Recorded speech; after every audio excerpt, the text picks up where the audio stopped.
всім присутнім, гостям свята, за що ви звітали.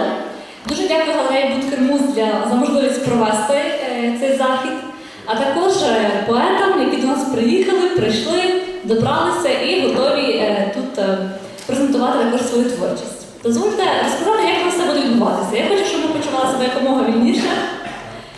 Я скажу кілька слів про книгу, про те, яка моя участь у її виданні. А далі надамо слово нашим авторам, вони зачитають свої твори, не лише ті, які присутні в збірці, і можна буде собі поспілкуватися неформально. Отож, книгу видало київське видавництво «Чорнильна хвиля».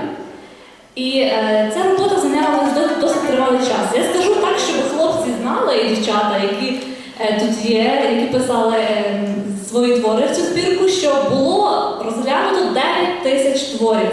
Із них відібрано 200, які увійшли в цю збірку. Спершу було оголошено конкурс, люди надсилали туди свої вірші, але оскільки не було набрано достатньої кількості якісних творів, то видавці вже самі почали шукати в інтернеті, хто де як, і добирали твори. Тому конкурс був такий серйозний. І думаю, для кожного честь бодай одним віршем бути представлений у цій збірці. Виникла ідея цієї книги у видавців, наразі ніхто не є присутній з них тут, але оскільки я тісно спілкувалася з паном Володимиром видавцем, то можу передати, що книга з'явилася в їхній голові спонтанно, практично так само, як у художників приходять якісь ідеї. Вони побачили фотографію, де два гучномовці виходять і говорять як до Майдану. І зразу виникла така ідея, що це є емоції людей, які тільки зайняли цю Київську державну адміністрацію, які вживаються там, і це подвір'я стане для них домом на довгі місяці. І, власне, з цього моменту, коли вони бачать цю фотографію, виникла і назва збірки «Говорить Майдан», і сама ідея її створення. Чим ця збірка відрізняється від аналогічних, які виходять зараз в цей час? Це і збірка «Євромайдан. Лірична хроніка», і збірка віршів про Небесну Сотню. Насамперед тим, що ця збірка є дуже щирою. Можливо, не було такого критерію, як знаність автора, бо в нас є присутній і Юрій Матовищук, який є членом Національної спілки письменників України, і є автори, які тільки роблять перші кроки на такій поетичній ниві. Тобто цей авторитет автора зовсім не був на першому місці. Було на першому місці щирість почуттів, емоцій і, власне, краса цього художнього твору. Друге, це те, що збірка побудована за хронологічним принципом, і ілюстрації також були зроблені до подій, а не до конкретних творів. Якщо ви подивитеся, то там розглянуто всі події повністю від жовтня по квітень цього року, 2014 року. Третє, це те, що в цій збірці було повністю дотримано всі авторські права. Це є позитивом, оскільки нещодавно був і скандал, що видавці часто намагаються нажитися на цій справі, на популярності Героїв Небесної Сотні, взагалі на заангажованості цій темі. В цій книзі це було абсолютно дотримано і ніяких суперечностей не виникало. Отож, як я потрапила в цю книжку? Моя робота була досить складною в тому плані, що довелося, працюючи над ілюстраціями, заново занурюватися в події, які нашу сколихнули країну, вживатися в це. А по-друге, що в мене був досить короткий термін, лише місяць для того, щоб створити всі ці ілюстрації. Я вважаю, що справилася з роботою, судити, звичайно, вам. Я постаралася скласти в ці роботи від графічного реалізму до алегорії, до символізму і навіть до сатири. Чому я захотіла провести цю презентацію тут в Тернополі? Це абсолютно моя ініціатива, я перший раз в житті роблю щось подібне, тому не судіть строго. Тому що насамперед вірю, що тернополяни дуже люблять мистецтво і поезію. Друге, тому що наші люди надзвичайно чуйно відгукуються на всі ці події, які відбуваються в Україні.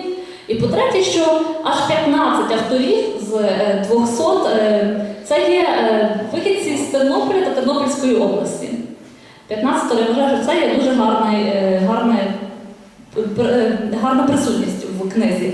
А взагалі роботи є навіть авторів з Норвегії, з Іспанії, з Польщі, з Болгарії. Надсилали автори, але їх твори не вийшли в збірку із Казахстану, із Туреччини. І от що мені сказали видавці, що, на жаль, жодного твору не було надіслано з країни, де присутність українців є найбільшою. Це саме з Росії. І це також певним чином характеризує ставлення і країни, і діаспори нашої в Росії. Рада всім тим, хто долучається, ви можете підходити вільно собі дивитися ілюстрації. Я хочу, щоб ми себе почували спокійно, розкуто. І зараз запрошую все-таки до слова нашу гостю з Івано-Франківська, молоду дівчину, поетесу, красуню Альбіну Смолянську. Так.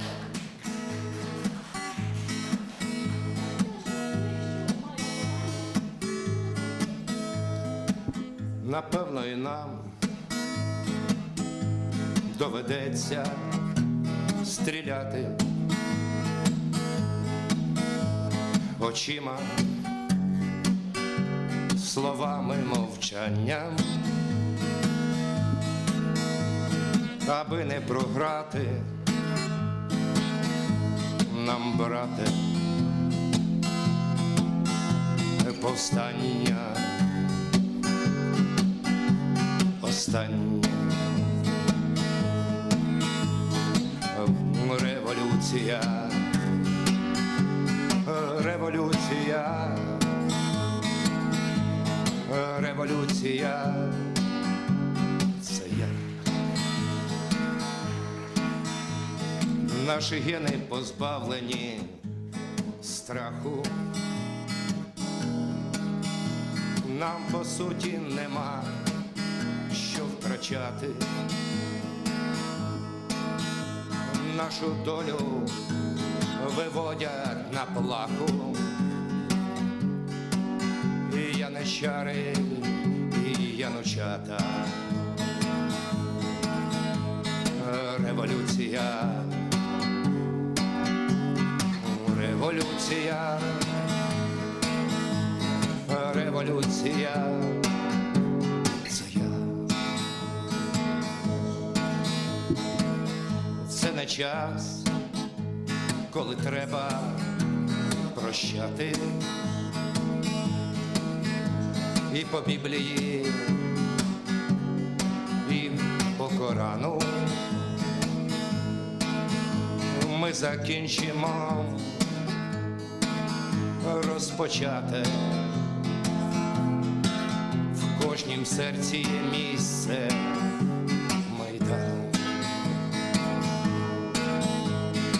Революція, революція, революція, це я. Революція, революція, революція, це я.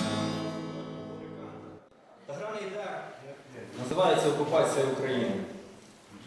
Я б не писав цей недовірш, коли не мав би що сказати. І не треба більш новин, бо там бабло, тарифи, газ, що супроводжується тут моїм триповерховим матом, рожевими полотнами фантомівських прикрас, наставленими на беззбройних автоматами. Бо так він вирішив, відомий підраз. Коли сховалися якісь ЄС і НАТО, коли агресорами стали руські ребята, мою країну захистили мирні громадяни та ультрас. Це був ніби фатум, що різав живе. З колін піднялася могутня держава, продажні мінти щось мутили своє. Бережили честю, якої замало, і карти здавали, неначе круп'є. А сепаратисти давали вже драла, і регії анали, підзвуки, ще не вмерла і не вмре. України, слава! Ми разом стояли за кров, що приймала земля. Ми бачили смерті, вражаюче тло, та з вірою в серці у світло здаля. Ми йшли за ідею, та в душах тепло. Супроти нас мряка, багно і зола, супроти їх лідер з очима УО. І скільки би часу на потім зійшло. Всі знають, що Путін хуйло.